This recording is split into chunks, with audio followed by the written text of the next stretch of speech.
រៀមចង់ជួបចរចារៀបរាប់ប្រាប់អូនថាស្នេហាបងស្មោះលើស្រី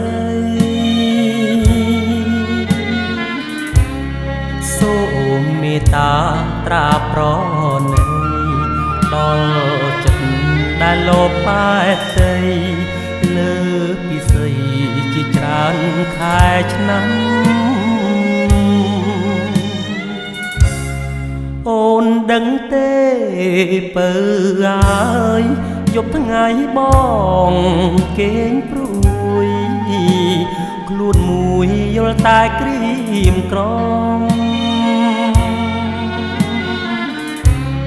ខ្យល់បក់មកនាំយកអារម្មណ៍រាល់ថ្ងៃរូបឥតត្រនំទ្រូងរំដំក្រៀបក្រំខ្លោចផ្សាសូមឆ្លើយប្រាប់ផងឆ្លើយមកនួនល្អឲ្យបងអស់ក្តីសង្ខារកុំឲ្យបងទុកខាសូមអូនឆ្លើយប្រាប់ថាស្នេហាមួយម៉ាត់មកថ្លៃនេះជាគ្រាបាញ់ចប់សូមអូនឆ្លើយប្រញាប់ប្រាប់មកពីស្រីស្ម័គ្រមិនស្ម័គ្រក៏សូមស្រដីកុំឲ្យបងព្រួយរីងរៃដោយសារស្រីមិនទាន់ឆ្លើយបង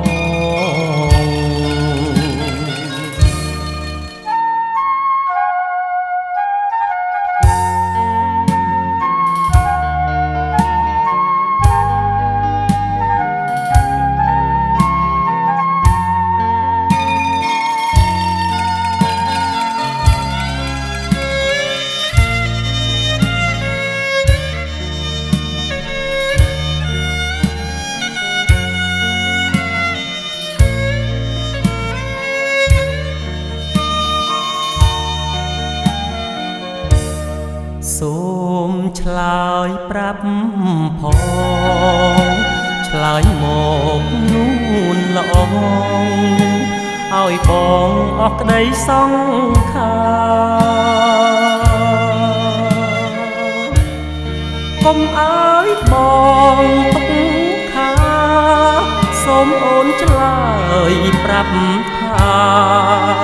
ស្នេហាមួយម៉ាត់មកថ្លៃ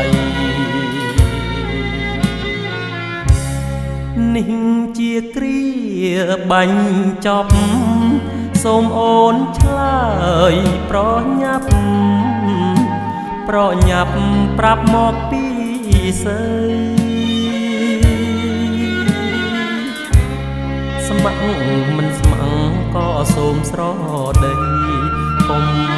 ឲ្យបងព្រួយរីងរៃដោយសារស្រីមិនទាន់ឆ្លើយបង